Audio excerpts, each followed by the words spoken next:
सभी को जय सिया राम। रामचरितमानस बालकांड दोहा संख्या 188। हम लोग कल यहाँ पर थे कि यह सब रुचिर चरित में भाखा, अब सो सुनहु जो बीच ही राखा। लेकिन जो आगे कहने जा रहे हैं अब गोस्वामी जी, वहां से हम लोग जो अंश पढ़ा, वहां पर एक चौपाई फिर से लेना चाहते हैं कि अनसन सहित मनुज अवतारा, लेहू दिनकर बंस उदारा। और अंशों के सहित मैं मनुष्य रूप में अवतरित होऊंगा। यहाँ पर हम देखें तो गोस्वामी जी फिर यहाँ लिख रहे हैं कि अवधपुरी रघुकुल मनिराऊ, वेद विदित तेहि दशरथ नाऊ, धर्म धुरंधर गुण निधि ज्ञानी, हृदय भगति मति सारंग पानी। इस सब का अर्थ अभी हम लोग लेते हैं। पहले तीन पंक्तियां पढ़ना चाहते हैं, एक पढ़ ली, दो पढ़ ली हम लोगों ने। और भय प्रकट कृपाला की जो तीसरी पंक्ति है कि लोचन अभिरामा तनु घन श्यामा, निज आयुध भुज चारी। तो हम लोग तपस्या से चलते हैं। मनु जी ने जब तपस्या करी और भगवान का दर्शन करना चाहा, तो उन्होंने कहा कि वो रूप दिखाइए जो शंकर के हृदय में बसता है। तो भगवान का जो रूप वर्णन वहां पर है वो भगवान राम और सीता का है, सबको याद होगा। और यहाँ पर भी दशरथ जी के हृदय में और बुद्धि में जो भक्ति के रूप में विराजमान है वो शारंग पाणी है। यानी जिनसे जिनके दर्शन किए थे उन्हीं की भक्ति आज भी, वही रूप आज भी उनके हृदय में विराजमान है, स्थित है। और भगवान कह रहे हैं अंशों के सहित लूंगा। और जब कौशल्या माता, अब भगवान का जब प्राकट्य हो रहा है, तो कौशल्या माता को पहले वो चतुर्भुज में अपने निज आयुध, अपने चार आयुधों के साथ वहां पे दर्शन दे रहे हैं। तो इसको समझने का प्रयास किया जाए कि ये क्या है। तो जब अंशों सहित भगवान ने कहा, तो राम जो ब्रह्म है वो पहले विष्णु रूप में, क्योंकि पालन और रक्षण का कार्य है, तो अपनी ही शक्ति को जो वो ब्रह्मा विष्णु महेश में विस्तार करते हैं, बांटते नहीं है, विस्तार करते हैं, विस्तार करते हैं। तो वहां से उस शक्ति में समावेशित होते हैं और विष्णु के रूप में ही वो प्राकट्य ले सकते हैं वहां पर। इसलिए ले सकते हैं कहना भी गलत लगता है, लेते हैं, क्योंकि वो सृष्टि के किसी भी नियम को तोड़ते नहीं हैं। जैसी रचना सृष्टि के जिस सिद्धांत पे करी है उसका ही पालन वो अपनी लीला के लिए भी करते हैं। कर्म प्रधान विश्व करी राखा, जो जस करे सो तस फल चाखा। तो जगह जगह भगवान कहीं भी सिद्धांत को अपने तोड़ते नहीं है और स्वबस है। ये हम लोगों ने, नारद जी ने कितना कोसा भगवान को ये सब कहते हुए, स्वबस होते हुए भी उन्होंने ये बताया है कि हम भक्त के वश हैं। लगता है नारद जी को कि अपने वश में हो, तुम्हारे ऊपर किसी की चलती नहीं है, लेकिन भगवान तो सदा कहते हैं मैं तो भक्तों के वश में हूं। भक्त ही उन्हें अपने वश में करना नहीं चाहते हैं। भक्त अपने आप को माया के वश में ही रखना चाहते हैं, अपनी इच्छा से सब भक्त माया के वश में हैं। जिस दिन भक्त ये इच्छा कर ले कि नहीं प्रभु हम तो आपके वश में रहना चाहते हैं, आप हमारे वश में रहिए, तो उस दिन से ताही अहिर की छोकरियां छछिया भर छाछ पे नाच नचा रहे हैं। तो भगवान तो इस तरह से वश में रहते हैं, हम ही नहीं रखना चाहते हैं उन्हें। तो अब यहाँ पे जो चौपाई हम लोग पढ़ रहे हैं उसको ध्यान से समझिए कि कहते हैं बीच में जो छोड़ रखा हुआ है वहां पे आते हैं, तो क्या रखा हुआ है कि अवधपुरी रघुकुल मनिराई। राजा दशरथ जो अवधपुरी में निवास करते हैं, यानी उन्होंने, कल हम लोगों ने मनु शत्रुपा और कश्यप अदिति दो दंपतियों के बारे में पढ़ा, जो दशरथ और कौशल्या के रूप में भगवान के माता पिता होने का सौभाग्य प्राप्त कर रहे हैं। तो अवधपुरी यानी किसी भी द्वंद से मुक्त होकर के ऐसे लोक में, ऐसी जीवन की अवस्था में वो निवास करते हैं जो अवधपुरी है। और रघुकुल मणि, तो कुल भी कौन सा है, रघु का, महाराज रघु की बहुत प्रतिष्ठा रही है। आप रघुवंश को देखिए तो रघु के नाम से ही जाना जाए। इक्ष्वाकु वंश बहुत कम लोग जानते हैं, जो ज्यादा अध्ययन करते हैं उनको धीरे धीरे पता चलता है इक्ष्वाकु वंश है, सूर्य वंश है। ज्यादा भगवान को क्या कहते हैं, रघुनाथ, रघुकुल मणि, रघु के नाम से ही जाने जाते, अर्थात वो जो पूरा वंश है वहां पे जो सबसे अधिक प्रतिष्ठा किसी ने उस वंश को प्रदान किया तो वो महाराज रघु रहे हैं। तो रघुकुल मणिनाऊ, ऐसे ही रघुकुल के मणि के वंश परंपरा में राजा दशरथ हुए। वेद विदित ते ही दशरथ नाऊ, जिनका वेदों में दशरथ के नाम से वेद विदित है, वेदों के द्वारा जाने जाते हैं। कल हम लोगों ने बात करी थी कि कौन से दशरथ को वेद बताता है हमें, जो 5 कर्मेंद्रिय 5 ज्ञान इंद्रियों का ये शरीर है, जो रथ है, इस पर विराजमान जीव, इस पर विराजमान मनुष्य, इस पर विराजमान नर, ये वेद हमें बताता है। किंतु वेद में के द्वारा ये बताने के साथ साथ वो बता देते हैं कि ये दशरथ होता कैसा है। तो देखिए, तो यहाँ पर भी चार चार गुण बताए जाते हैं, धर्म धुरंधर, गुणनिधि, ज्ञानी, भक्ति। तो जो अवधपुरी के रघुकुल मणि राजा हैं वो धर्म के मार्ग पे चलने वाले हैं, गुणों के भंडार हैं, गुणों के भंडार से वो धर्म धुरंधर, उनका जो जीवन का चक्र है किस धुरी पर चलता है, धर्म की धुरी पर चलता है। धर्म धुरंधर यानी ऐसा चक्र जिसकी धुरी में धर्म हो। तो गुणों के भंडार हैं, धर्म धुरंधर है और ज्ञानी है। ज्ञानी होने के साथ साथ भक्ति भी है उनके अंदर। तो 4 गुण उन्होंने उस नर के, वेद ने बताया कि दशरथ जैसा जीव कौन सा प्राणी है इस संसार में, जिसकी परिभाषा वेद बताता है, जो धर्म धुरंधर हो, गुणी हो, ज्ञानी हो और भक्ति से ओतप्रोत हो। और कौशल्यादि नार प्रिय सब आचरण पुनीत, उनकी कौशल्या आदि नारियां हैं जो बहुत प्रिय हैं उन्हें, और सब पवित्र आचरण वाली हैं। जीव के साथ 3 गुण आ जाते हैं, सतरजतम, और सतरजतम 3 गुण अपने साथ बहुत सारी शाखाएं लिए रहते हैं। जहां सतरज का मिक्सचर हुआ कितना, तो अनंत उनके मिक्सचर तैयार होते हैं, अनंत प्रकार के। तो बहुत सारे ग्रंथों में लिखा हुआ है राजा दशरथ की, तो और अन्य रानियां भी थी, ये तो 3 मुख्य रानियां थी। तो वहां से भ्रम में मत जाइए, ये एक जीव जो दशरथ कौन सा जीव होता है उसके बारे में बात करी जा रही है। रानियां उसकी सहयोगी ही तो है, जीवन के दंपति है ना। तो एक जीव के लिए उसका जो जीवन का आचरण है वही उसका सबसे बड़ा सहयोगी है। और पवित्र आचरण है, यानी तीनों गुणों को धारण करते हैं वो। यहाँ पे वो गुण दूसरे हैं जो हमने ऊपर पढ़े, गुण निधि, वो जो गुणों के रूप में प्रकट होते हैं, कार्य के रूप में, कर्म के रूप में। और ये वो गुण की बात हो रही है जो मनुष्य के संरचना में जिनका समावेश है, जो मिला के बनाए गए हैं।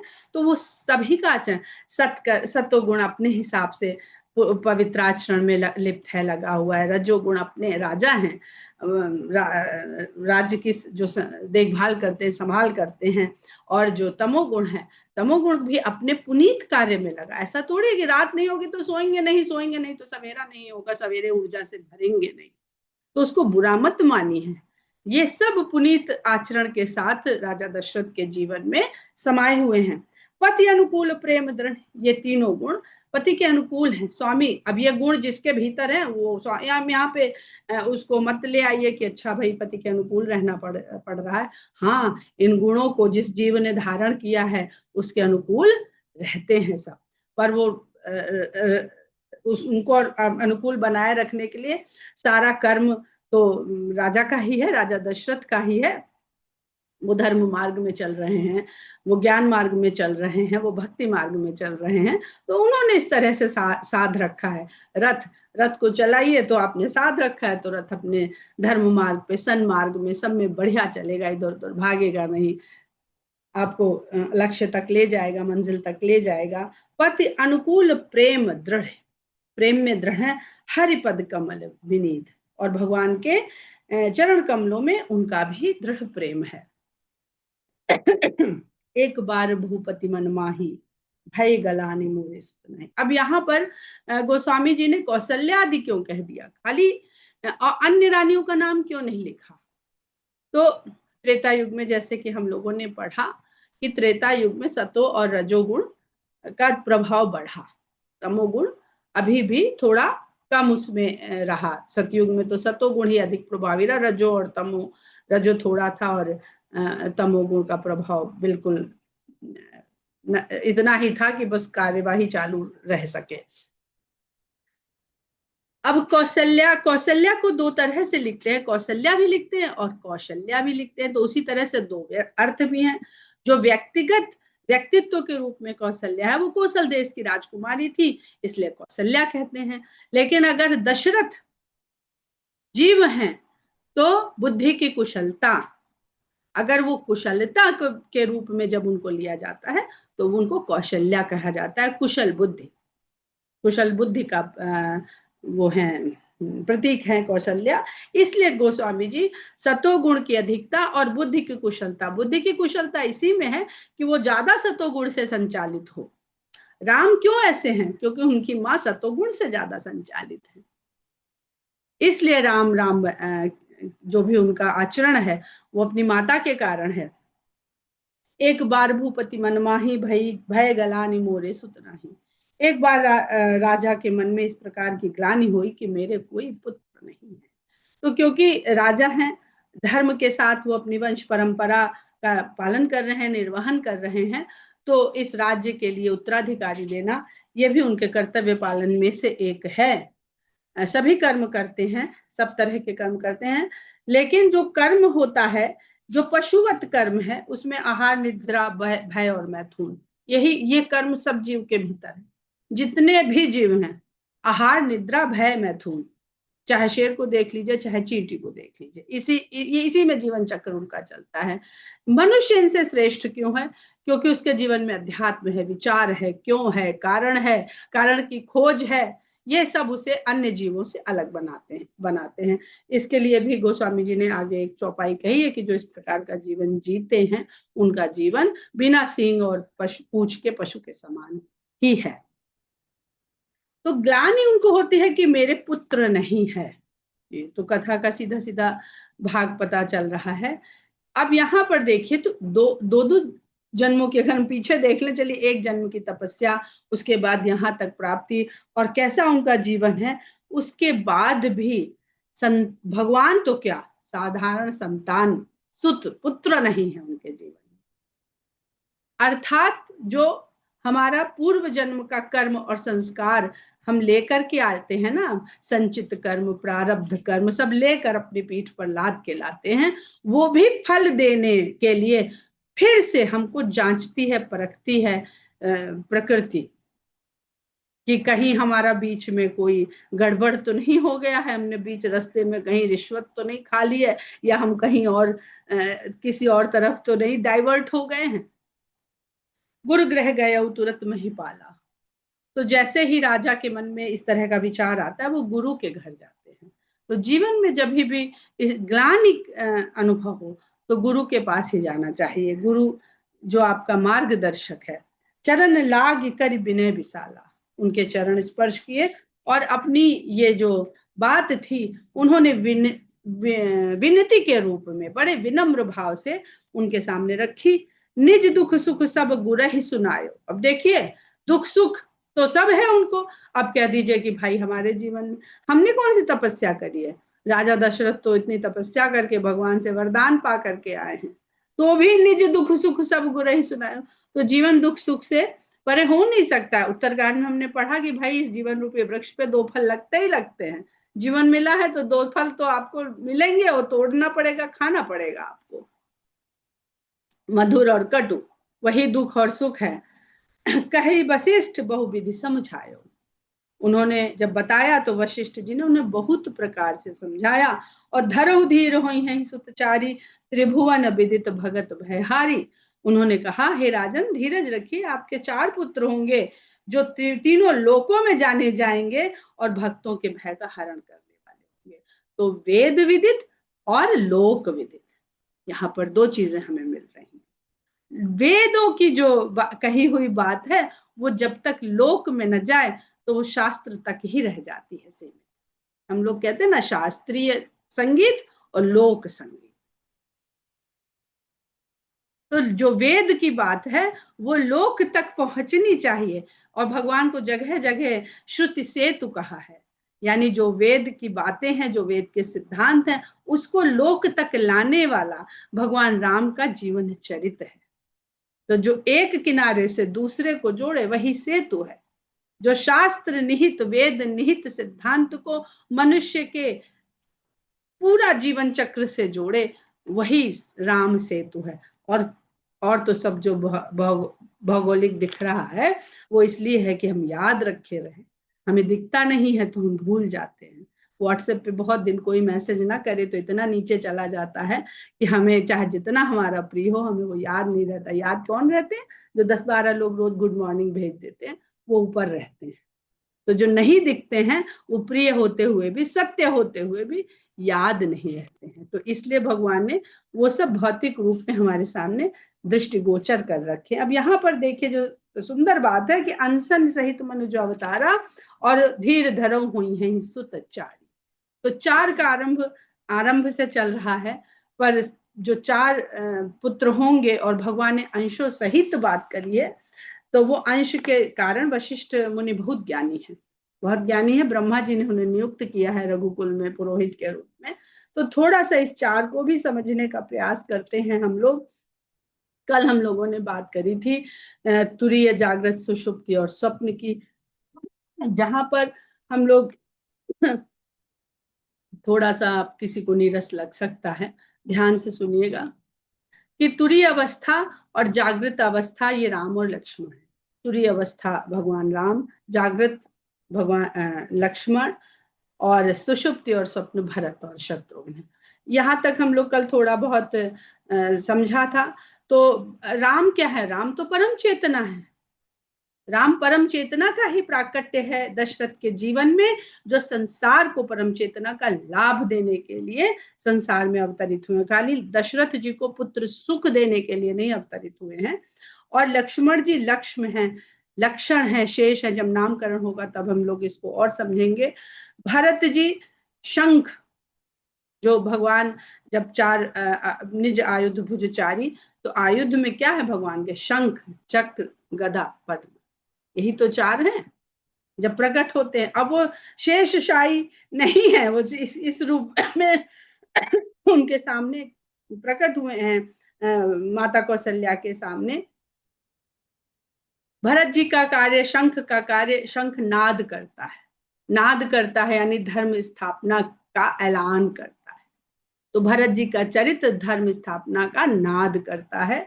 और चक्र शत्रु का नाश करता है। चक्र का, भगवान का सुदर्शन चक्र कब चलता है? जब ऐसा शत्रु जो किसी के मारे नहीं मर रहा है, तो वो चक्र भगवान चलाते हैं। तो राम परम चेतना है, उन्होंने धर्म और मर्यादा का जीवन दिया। लक्ष्मण सेवा जागृति हैं, जो सेवा की उन्होंने दिखाया कि एक भक्त का भगवान की सेवा करना कैसे होता है, क्या होता है, इसलिए उनको रामदास, रामानुज इत्यादि भी कहा।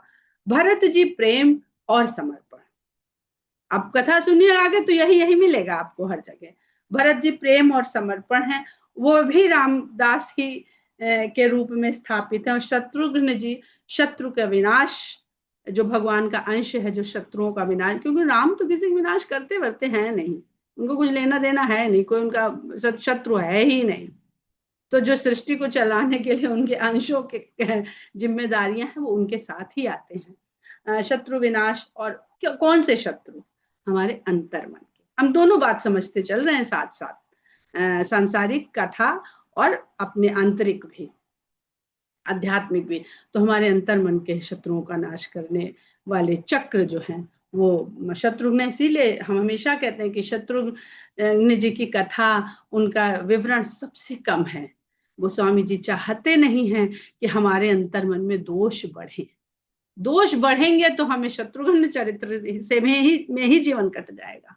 हम रामचरित तक पहुंच ही नहीं पाएंगे, दोषों का ही शमन करते रह जाएंगे। उसके बाद हम देखते हैं कि चार श्रोता वक्ता भी हैं।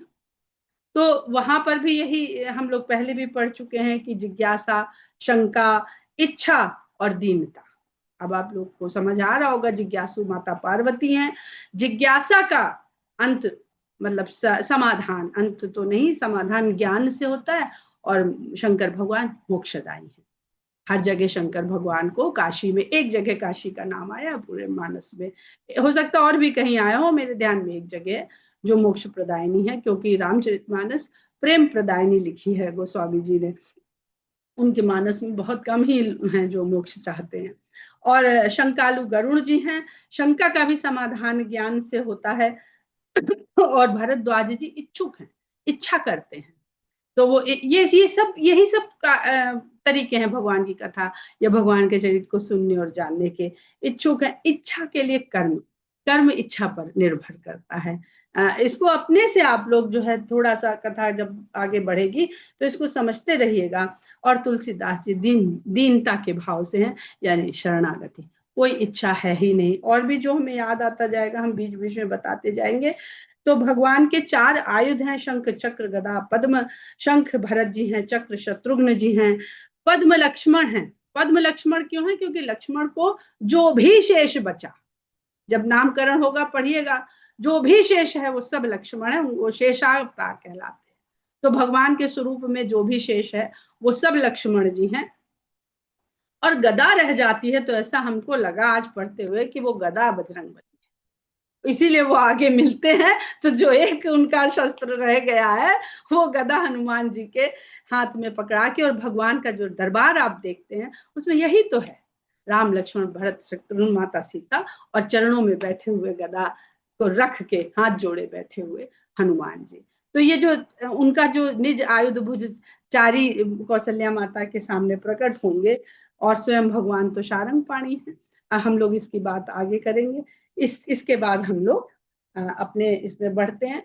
4 का है तो इतना विवरण है, मंगलवार को कर लेंगे अगर समय रहा और सबकी इच्छा रही कि ये चारों का क्या जगह जगह पर विवाह मंडप में भी गोस्वामी जी ने इन चारों भाइयों को वधुओं के साथ बड़ा ही सुंदर वर्णन किया है, जिसका संजना ने बड़ा सुंदर वक्तव्य प्रस्तुत किया है लिख करके, अपने ही पूरे विचार से चिंतन से उन्होंने लिखा है। तो कहते हैं, निज दुख सुख सब गुरहि सुनायो, कही वशिष्ठ बहुविधि समझायो, धरऊ धीर होई हैं सुतकारी। हम लोग बड़े अधीर हो जाते हैं, और यहाँ तो जन्म भी बीत गया, और जन्म आके अब इतना समय हो गया कि अभी तक पुत्र नहीं हुआ, और तब भी वशिष्ठ जी कह रहे धीर धरो। त्रिभुवन विदित भगत भयहारी, श्रृंगी ऋषि वशिष्ठ बुलावा, पुत्र काम शुभ यज्ञ करावा। वशिष्ठ जी ने श्रृंगी ऋषि को बुलवाया और पुत्र कामेष्टि शुभ यज्ञ करवाया। पुत्र कामेष्टि जो भी जीवन में हमने पाया उसको संसार को आगे सौंपने का कार्य करना यज्ञ कहलाता है। वो यज्ञ एक सत्कर्म है, सत्कर्म है जो विश्व के कल्याण की भावना जिसमें निहित हो, उस तरह से किया जाने वाला ही कार्य यज्ञ है। और उसको करवाने वाले विशेषज्ञ हैं श्रृंगी ऋषि। वशिष्ठ जी ने नहीं करा दिया, श्रृंगी ऋषि को बुलाया। इसके तमाम सारे आध्यात्मिक और ज्ञान के अर्थ हैं। हम लोग आगे बढ़ते हैं कि भगत सहित मुनि आहुति दीने, भक्ति के साथ यज्ञ करने की देखिए वो रीति बता दी गोस्वामी जी ने। भगत सहित मुनि आहुति दीने, हम लोग आहुति देते हैं गिनती अच्छा 108, अच्छा भी तो 50 ही हुए, 60 ही हुए। तो ध्यान भक्ति में नहीं, ध्यान गिनती में लगा रहता है। तो भक्ति सहित मुनि आहुति दीने, आहुति का मतलब है समर्पण, अर्पित करना। जो आपके पास है वो सब भगवान को अर्पित कर रहे हैं, जो दोष है वो भी अर्पित कर दिए, और सब अग्नि में वो अग्नि सबको पवित्र करती है। अग्नि का गुण है कि वो सबको पवित्र कर देती है। प्रगटे अग्नि चरु कर लीने, अग्निदेव हाँ वहां पर प्रकट हुए जिनके हाथ में चरु था, जिसको साधारण भाषा में हम सब लोग खीर कहते हैं। लेकिन हवन के जो दिया गया उससे जो प्राप्त हुआ वो है हविष्यान्न, आहुति के बाद जो प्राप्त हुआ। तो इसको आप कर्म से जोड़ के देखिए, जो कर्म आपने डाला उसका जो हमें प्राप्त हुआ। इसका बड़ा सुंदर एक हमने आज पढ़ते पढ़ते उसको पाया और लिखा भी, थोड़ा सा देखते हैं कि भगवान जो है उनको निष्क्रिय बताया गया है।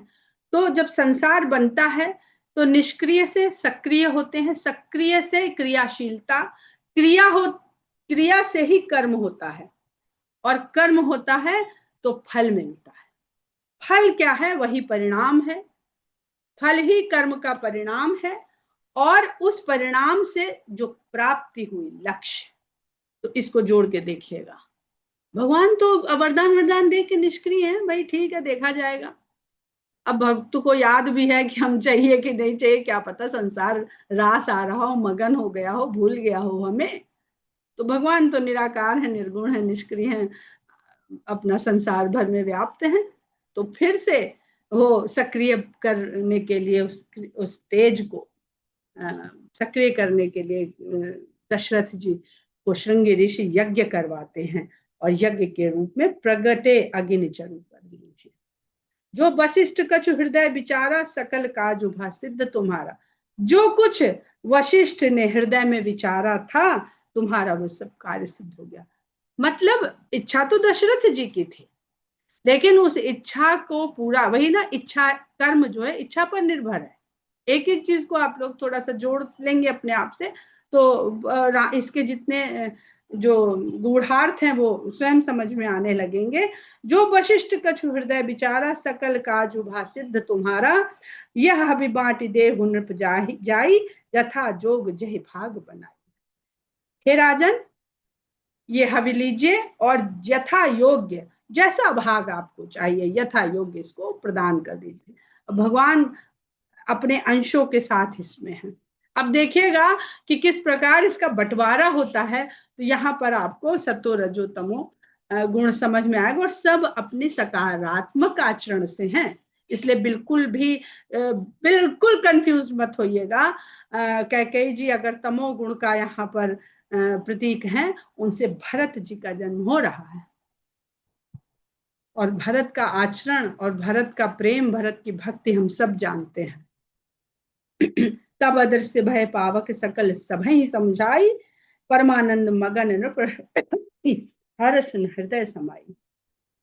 इस प्रकार उनको यज्ञ का प्रसाद समझ लीजिए, परिणाम समझ लीजिए, उनको सौंप करके अग्निदेव अंतर्धान हो जाते हैं। सभी को सभा के सामने ये पूरी बातचीत करते हैं। परमानंद मगन, इतनी बात सुन करके राजा दशरथ परम आनंद में मग्न हो जाते हैं, और हर्ष न हृदय समाए, लेकिन हर्ष उनके हृदय में नहीं समाता है। तब ही राय प्रिय नारी बुलाई, कौशल्यादि तहां चली आई। तब राजा हर्ष के साथ अपनी रानियों, प्रिय रानियों को वहां बुलाते हैं, और कौशल्यादि वहां पर चलकर आती हैं। तो सबसे आगे कौन है, सबसे अधिक कौन है? सतोगुण रूपी कौशल्या, रानी कौशल्या। सब सतोगुण के पीछे पीछे चलेंगे तो सब में सतोगुण का प्रभाव बना रहेगा। अलग अलग भाग जाएंगे या तमोगुण आगे हो जाएगा, तो फिर वैसा प्रभाव हो जाएगा सबका। कैकेयी कहे अर्ध भाग कौशल्य ही दीना, उभय भाग आधे कर कीन्हा।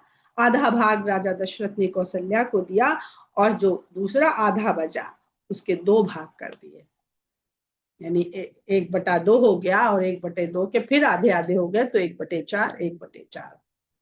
कैकेयी कह नृप सो दयऊ, वो 1/4 भाग के जो था वो कैकेयी, रानी कैकेयी को दे दिया, और रहो सो उभग भाग पुनि भयो।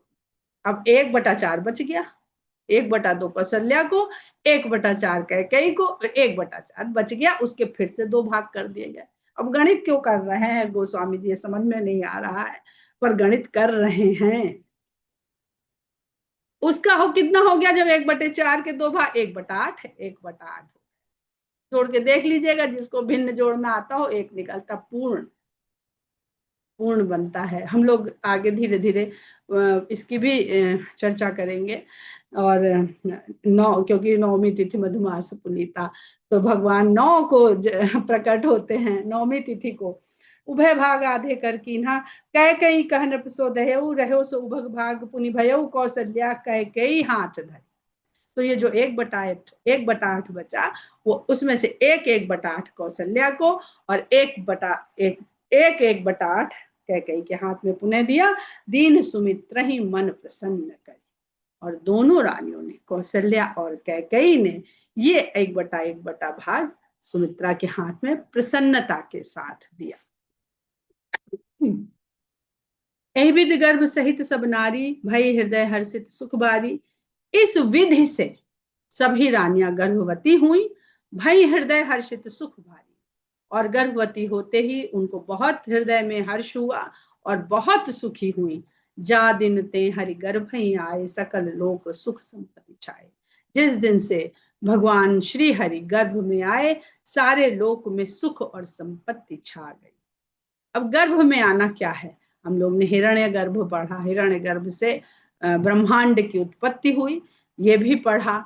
तो अब भगवान का देखिए क्या पूरी प्रोसेस, मनु शतरूपा से लेकर के यहाँ तक आइए तो इस हवि के रूप में बीज, राम बीज मंत्र है पूरे ब्रह्मांड का, वो बीज गर्भ में गया। जैसे पृथ्वी के गर्भ में हम बीज डालते हैं अंदर, ऐसे ही मनुष्य जो रानी हैं उनके गर्भ में वो भगवान का बीज स्थापित हो गया।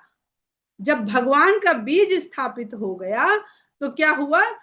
हर्ष आ गया, सुख आ गया, सुख संपत्ति छा गई। यानी अब इस आगे बड़ा सुंदर लिखा उन्होंने दोहे में, देखे चर अरु अचर हर्ष जुत राम जन्म सुख मूल। बीज से ही मूल, जब बीज डलेगा तो पहले मूल और अंकुर फूटता है। इधर ऊपर तो हमें प्रकट रूप में अंकुर दिखता है और नीचे धरती के जो नहीं दिखता है वो मूल भी उधर फूटता है, दोनों साथ फूटते हैं। तो ये अव्यक्त के व्यक्त होने का कितना सुंदर गोस्वामी जी ने पूरा वर्णन लिखा है। और उसके साथ ही ये क्या, भय, निराशा, हताशा, पराजय, दुख, ये सब जो व्याप्त था पृथ्वी में, तो ये एक बीज जब गर्भ में जैसे ही पहुंचा तो आशा हो गई, आशा का संचार हो गया। जो जिन जिन भक्तों के हृदय तक पहुंचा ये बीज, वहां वहां सुख संपत्ति हर्ष आशा के संचार के साथ। और लिखते हैं कि सकल लोग, सकल लोग कौन सा? अभी हम लोग वानर की बात कर रहे थे, सबको पता चल गया कि अब सब कुछ ठीक होने वाला है। अभी ठीक हुआ नहीं है पर ठीक होने वाला है। जय जय सुरनायक, वो पढ़ लिया तो ठीक होने वाला है, तो दूर हो जाती है चिंता। तो चिंता दूर होना ही अपने आप में सुख संपत्ति का छा जाना है। सब सुख संपत्ति हो, रात में नींद ना आए तो कोई सुख संपत्ति नहीं है। मंदिर मह सब राजही रानी, शोभाशील तेज की खानी। शोभाशील और तेज की खान हो गई तीनों रानियां इस समय। जैसे मंदिर मह सब राजही रानी, और मंदिर में उनकी शोभा बढ़ रही है। मंदिर राजा दशरथ के भवन में सुख जुत कछुक काल चली गया, सुख से युक्त ये समय कुछ आगे बढ़ा। जय प्रभु प्रगट सो अवसर भय, और जब प्रभु के प्रगट होने का समय आया वो अवसर अब आ गया। जोग लगन ग्रह बार, तिथि सकल भय अनुकूल। चर अरु अचर हर्ष जुत, राम जन्म सुख मूल। योग, लग्न, ग्रह, दिन, तिथि, सकल भय अनुकूल, सब अनुकूल हो गए, सृष्टि के लिए कल्याणकारी हो गए। चर अरु अचर, जितना भी जगत में चर और अचर सृष्टि है सब हर्ष युक्त हो गए। और राम जन्म सुख मूल, क्योंकि श्री राम का जन्म ही सुख का मूल है। कहाँ? आपके हृदय में। राम के राम नाम मन दीप धरु, या राम बीज मंत्र जब रटते रटते रटते जब वो स्थापित हो जाए तो सुख का मूल तो हमको मिल गया। तो राम का जन्म ही सुख मूल है। हमारे सबके आपके हृदयांगन में राम जिस दिन अवतरित हो जाए भक्ति के रूप में, अपने आचरण के रूप में, जिस भी रूप में आप चाहते हैं, वो तो जिस रूप में चाहो उस रूप में आने तैयार बैठे हैं, वही हमारे सुख का मूल है। हम लोग यहीं पर विराम लेते हैं। जय सिया राम। जय